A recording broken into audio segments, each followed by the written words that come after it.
अस्सलाम वालेकुम जी, आप देख रहे हैं वॉइस ऑफ सियालकोट और मैं हूं नदीम गौरी। पाकिस्तान के अंदर अगर आप आज़ादी के साथ रहना चाहते हैं तो ये प्रोग्राम सदर बार इरफानुल्लाह वड़ाइच मौजूद हैं, हम उनके साथ बाकायदा इसी हवाले से गुफ्तगू का आगाज़ करते हैं।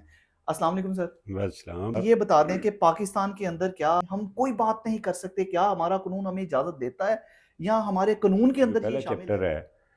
है आईने पाकिस्तान 1973 का, उसमें आपके पास ज़िंदा रहने का हक़ है, अपनी मर्ज़ी की मुलाज़मत का हक़ है, आज़ादी इज़हार राय का हक़ है, अपनी मर्ज़ी की सियासी जमात बनाने और किसी सियासी जमात में शामिल होने का हक़ है, और पुरअमन एहतजाज रिकॉर्ड लेकिन करवाने का सर भी हक़ है। ज़ाहिर देखा जाए तो हमें नज़र तो यही आ रहा है कि ज़ुबान बंद है सर, कुछ बोल नहीं सकते, डर लगता है कि यार वो उठा के ले जाएगा, वो पर्चा करवा देगा, वो फलां ये करेगा, इंक्वायरी भुगतनी पड़ेगी, चीज़ें छीन ली जाएँगी आपसे। इस तरह भी वाक़यात देखने को मिलते हैं। आपने वैसे ये ऑब्ज़र्व किया है, ऐसा हो रहा है हमारे माशरे में? नहीं, इसमें कोई शक नहीं कि आपके जो राइट्स हैं उसकी वायलेशन इंतज़ामिया की तरफ से हो रही है, हर मामले में हो रही है।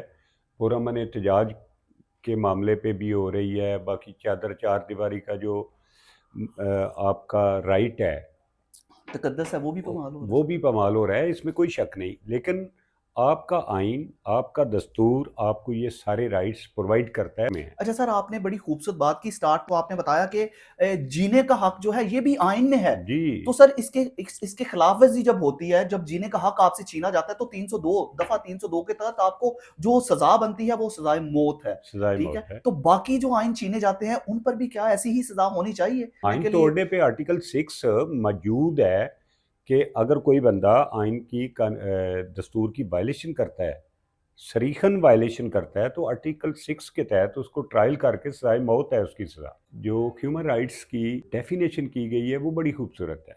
आपके राइट्स उधर तक हैं, इधर से आगे दूसरे का नाक शुरू नहीं होता। मैं पिछले माह जब नॉर्वे में था, ओस्लो उनका कैपिटल है,